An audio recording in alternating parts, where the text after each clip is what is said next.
In the year 2024, there's something like a million Metroidvanias out there. Tales of Kenzera ZAU adds to that list, but it also marks the first game out of Surgent Studios, a new production house founded by Raised by Wolves actor Abubakar Salim, who gamers may recognize better as Assassin's Creed Origins Bayek. So does their debut effort rank up there with the best Metroids and Vanias?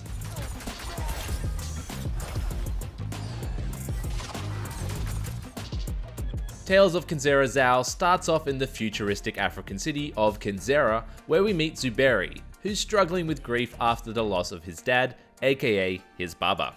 I miss him, Ma. I miss him so much. Handed a book his Baba had been writing, Zuberi is transported into its world, where the adventure begins in the shoes of ZAU, a shaman who has also just lost his father. ZAU summons the god of death, Kulunga, in order to bring his Baba's soul back and be his sidekick for the adventure. What wealth is it that you seek? My Baba. It's a heartfelt emotional core of loss and acceptance, but it's one that never managed to strike a deep chord with me. The story within a story narrative device means that we barely spend any time with the main character Zuberi, so we don't get long to connect with him. And we never really get to see either ZAU or Zuberi with their dad, so it's harder for us to understand what their loss means to them. I mean, imagine if Pixar's Up started without that opening montage. The whole thing would lose some impact, right? It is praiseworthy though for its efforts in bringing a variety of African cultures and folklore into the mix. Many of the enemies, locations and characters all stem from real life animals or tales, which are fascinating to read into with a nice codex that helps flesh out their lore. It's great to see cultures that games have largely failed to explore be represented here. The adventure itself is classic Metroidvania. You go through the world, beat some bosses, and get some new powers like the ability to freeze water or burst through rocks, which then lets you explore new areas of the map. Movement is nice and snappy with a satisfyingly chunky sound accompanying your footsteps. A basic double jump, dash, and some wall jumps start things off and let you feel agile from the go. It's mostly well designed, and I didn't find myself feeling lost or confused about where to go, while there's still plenty of little detours and secrets to discover.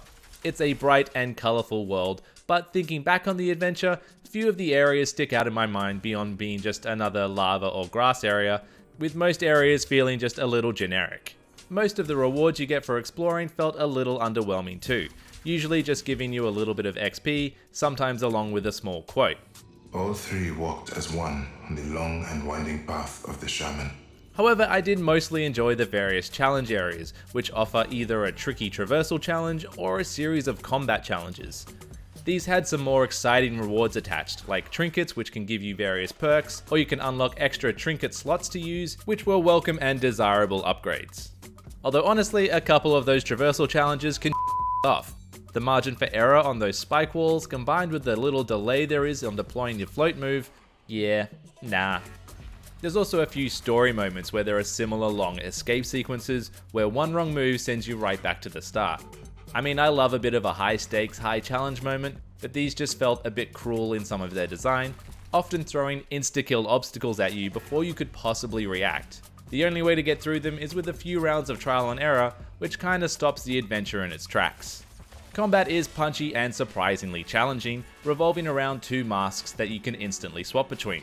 The Mask of the Moon, which lets you fire off a burst of ranged attacks with a powerful heavy melee and a special attack that can freeze enemies in place, and the Mask of the Sun, which lets you pull off a fiery combo, a heavy attack that launches enemies into the air, along with a powerful spear you can throw. As you land attacks, you'll also build up chunks of a power meter, which can be spent to heal yourself or pull off one of two special super moves depending on which mask you're wearing. The combat does have some depth, with some welcome room for showing off, letting you launch enemies into the air with your sun mask and then juggle them with some moonshots. Enemies will also appear with different shields weak to each mask, adding some strategy and forcing you to mix up your powers. There's also a nice little skill tree to work through that lets you upgrade each mask with some interesting bonuses, like an active reload that makes your shots more powerful, or a final blow in a combo that sets enemies on fire. However, I wasn't a fan of how enemies can bump you back off platforms that you try to jump on, or they can even knock you to the ground for what feels like an eternity. It's just not fun to have control taken away from you like that so easily, and it made me avoid the sun mask and stick with ranged attacks for much of the adventure. I also found it can be hard to tell a few of the enemy designs apart from ZAU, which combined with the bright colours and effects of combat make it very easy to lose track of yourself in a fight. You'll also come to heavily rely on ZAU's power to freeze enemies in place, which can certainly be satisfying to do as they leap at you mid-air, but it ends up being something you just have to use and kind of abuse in order to get your attacks in, so you often end up just wailing on frozen enemies, which isn't the most exciting thing to do. Tales of Kenzera ZAU is a respectable debut effort from Surgent Studios, and it does the basics right. It's admirable for taking some big emotional swings and giving a platform for African culture to shine, but it just misses the mark in some areas, which holds the experience back. Overall though, it's an enjoyable adventure, so play.